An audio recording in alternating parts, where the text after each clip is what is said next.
Um, Most people are pretty intimidated. I would say I was kind of intimidated, but mostly I was just excited because I thought Jiu-Jitsu was really cool. So yeah, I came in for like my first day. It was really fun, and from there on I just came like every day. At first, I definitely got beat up. Cary threw me, wrist locked me on my first day. So,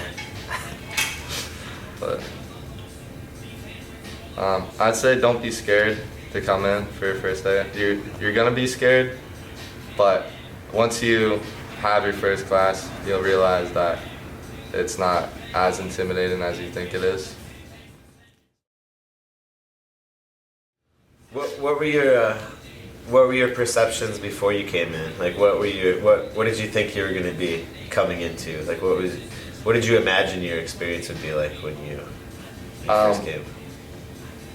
I didn't really actually have any like idea before I came in. I just saw like jiu-jitsu videos, and I was just excited to do like the martial art. So I had no idea what the people were gonna be like, anything like that. I just came in excited to learn jiu-jitsu, and I was pleasantly surprised that. Well, I mean, you were a 15-year-old kid, you know. You weren't like a full-grown man, but also you're not, you know, you're pretty outgoing. You're athletic. So, I mean, you came in with no expectations, but you weren't really scared. You weren't really like worried about anything. You weren't like, oh man, like there's gonna be you're gonna get bullied or anything like that. You didn't have any thoughts like that? I definitely, was like nervous, but I was nervous and excited. Like walking through the door was still nerve-wracking. I still had like adrenaline. Yeah, I was definitely intimidated when my first time coming to jiu-jitsu. I didn't want to go. I thought it was a good idea, thought it was something that would be fun, but when it came time to actually get in the car and drive to the dojo, I didn't want to go. It was Chris. It was South Dakota Chris that made me go. Otherwise, if I didn't have a friend like pushing me to go, I probably wouldn't have gone. And as a matter of fact, 10 years before I actually started training jiu-jitsu, I had signed up for a trial class at Fargo BJJ. And when my friend dipped out, we signed up together. When he dipped out, I didn't go. So I could have been doing jiu-jitsu 10 years before I started jiu-jitsu. But that intimidation factor, I wasn't really intimidated like, oh, somebody's gonna push me around or bully me or anything like that. It's just the idea of a bunch of guys that already know what they're doing, that I don't know, that going somewhere you've never been to do something you've never done around people you've never met before. That's what was terrifying to me. But then after I started judo, even after I did my first class and thought I liked it, there was still, then I knew I wanted to go, but I was terrified to go because I didn't want to get thrown. Like the idea of going through the air and then falling, that was terrifying, and it was scary for a long time. It was scary for like 6 months. I'd have to like white knuckle it in my car to go into judo. Mm-hmm.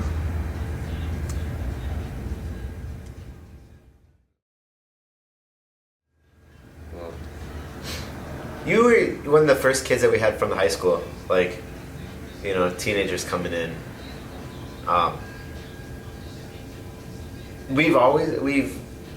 And that's been like 3 years ago. And we haven't ever like really attracted a strong group from the high school or like that, that teenager age. Like what do you think stops some kids from trying something like jiu-jitsu? I feel like they probably don't understand what it is. Like, I think jiu-jitsu is one of the coolest ones. Like, if we're putting in a pile with like karate and like taekwondo, I feel like, okay, I don't want to like insult the other ones, But imagine you're in high school and you're like, I'm gonna go do. I feel like maybe they think it's nerdy. That's what I'm gonna say. And that's what I'm trying to say. Like the gi. Yeah, the gi's a tough sell around here. I think you're right. I think some people think it's like adult karate. Yeah, or it's like for like middle school or like, you know, younger ages. Yeah. Like adults. I don't know. I don't feel like there's that perception yet for the high school audience. So I think that's pretty cool that you were like, no, I think jiu-jitsu's cool, and you just jumped in. But probably 99 out of 100 kids, they don't have anybody to bring them in, even if they want to come in. It's like, I have no idea what I'm getting into. I have no idea. And even if I know what it is, and I think it's kind of cool, I don't have any friends that go. You know what I mean? I've never seen a tournament. I've never. My only reference for it is, you know, MMA or something like that. They don't have any proof of what it is. You know.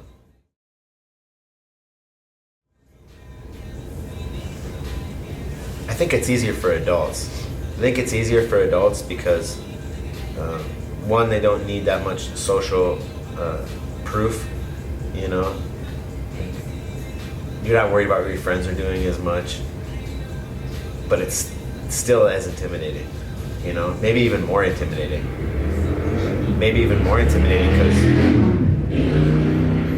it's easier to be adventurous when you're a little bit younger, you know.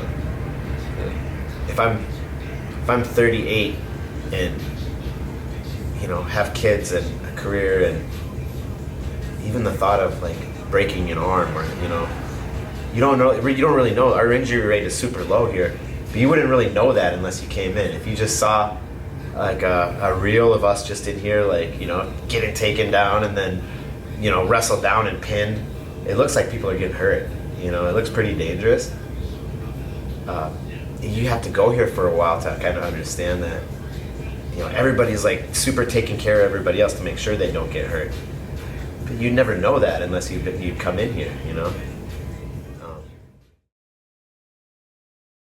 feel like I want to. So for competing, I think there was just like a tournament and other people were going to it, and I just got pitched the idea of going, and I was like, yeah, sure. Definitely extremely nervous, but you know, I just kind of jumped right into it, which I know a lot of people won't do, but that's kind of how I ended up. And you know, right away I wasn't like a full-time competitor. I was just trying out one competition, but I think you got smashed too. yeah, no, absolutely did. They put me up at age, upper belt, and then in gi it was up 2 ages, 2 belts, and I got destroyed. But it was still fun. Going with the team and stuff, that was super fun. So I just had a good time, and I kept doing it.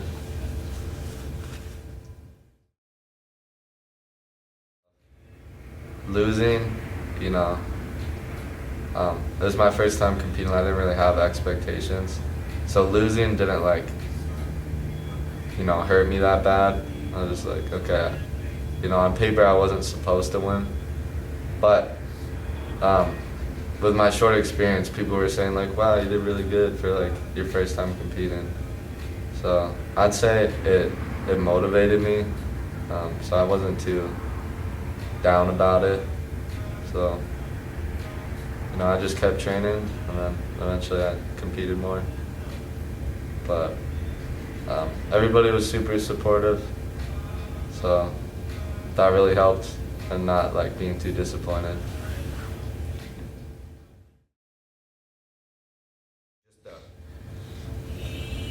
The nature of what we're doing, it's not, you know, head to head, I'm trying to take you down, you're trying to take me down. I mean, we're getting there, already on the ground. where chokes and joint locks are right there. So we're constantly exposing ourselves to danger, and you have to develop like trust for your training partners. You know what I mean? I have to know that if we're working and I'm more skilled and you're less skilled, and I let you get to my back, or I'm more skilled so I get to your back, that I know I'm not gonna like try to crush your trachea, you know. And we just assume that this guy's got his arm around my neck, I'm gonna tap him a little bit, he's gonna let go, and we're gonna slap hands and go again. That and the fact that there's no lies, you know. I can't act tougher and then we go ahead and tussle, and then I don't care how tough I acted or what my mentality is or what, you know, how aggressive I am. If your jiu-jitsu is better than me, you're gonna roll me up, and you know what I mean. So there's no real reason to kind of posture and act macho or anything like that. We're gonna figure it out.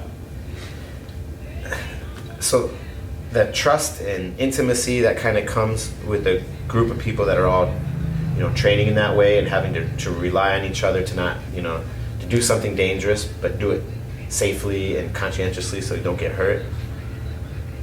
That builds, like, you know, that builds a cohesiveness with everybody in here. You know, so like a stranger comes out and comes into the academy and they don't fit the culture right away, and they're really aggressive and they don't know how to act. The whole group kind of feels like a certain way. You can feel everybody like, right, we have to take care of him, we have to take care of us. Right? Then, you know, that kind of culture already exists in a healthy gym.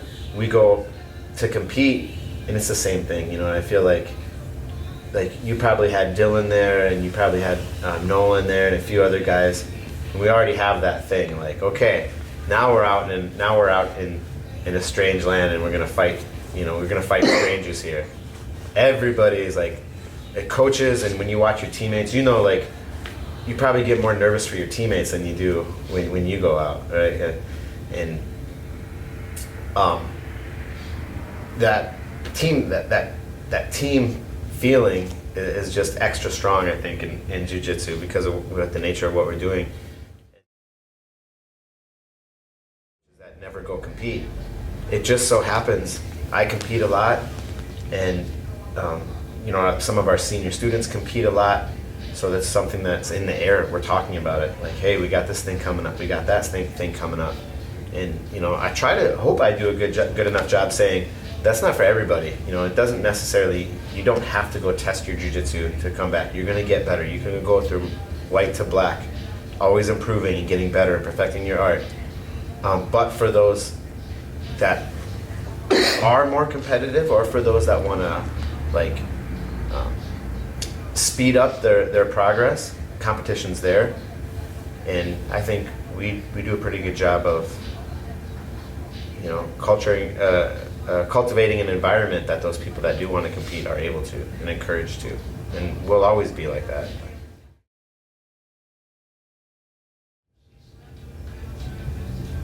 I mean,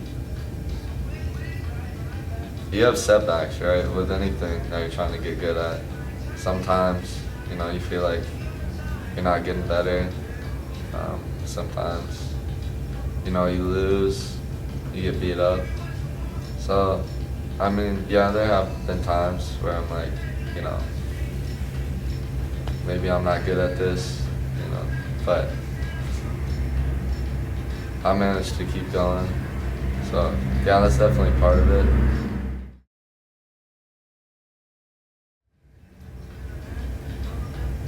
Just the knowledge that if I keep showing up, I'll keep getting better.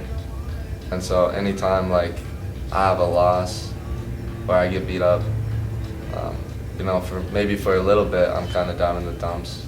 But I know that if I just keep showing up and keep training, that eventually I will get better. So this is a good mindset.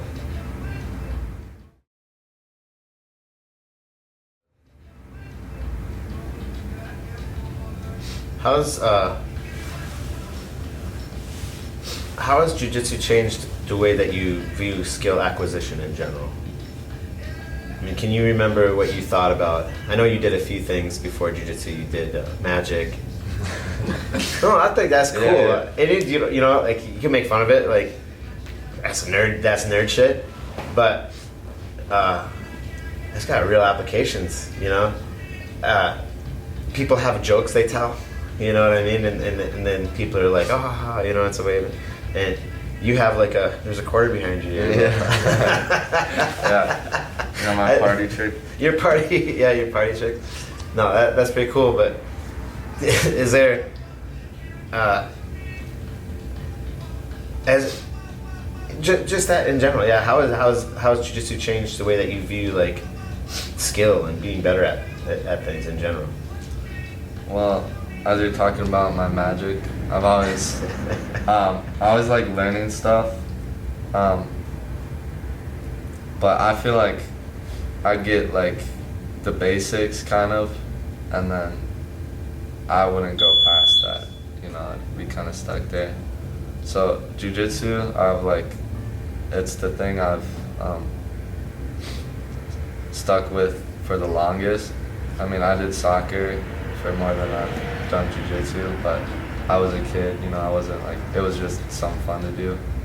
But for me, this is the thing that I've stuck to the longest with being focused on learning the entire time. So I'd say it's given me confidence knowing that I can, you know, get through the ups and downs and get better at something.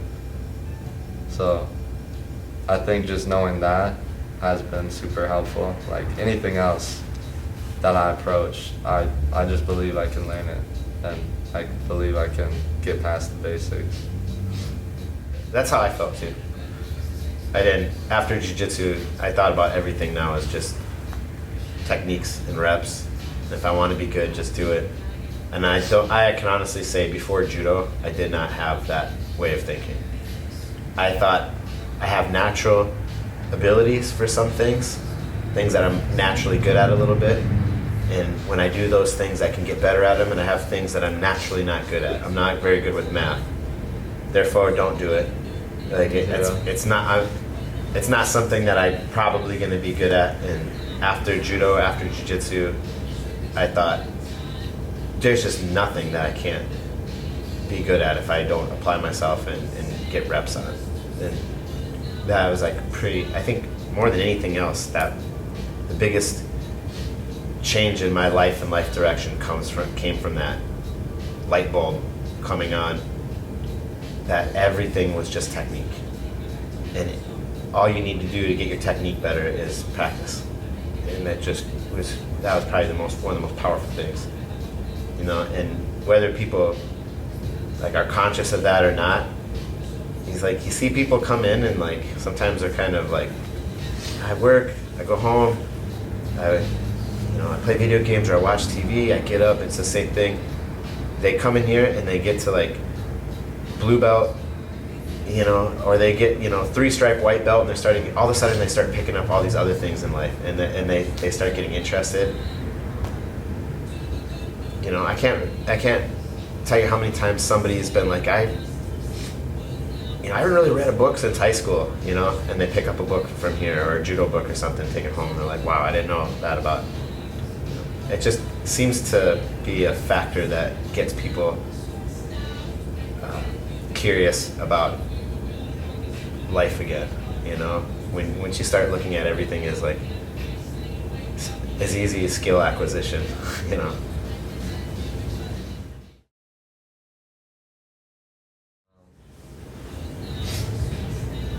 I mean, it's a big obstacle.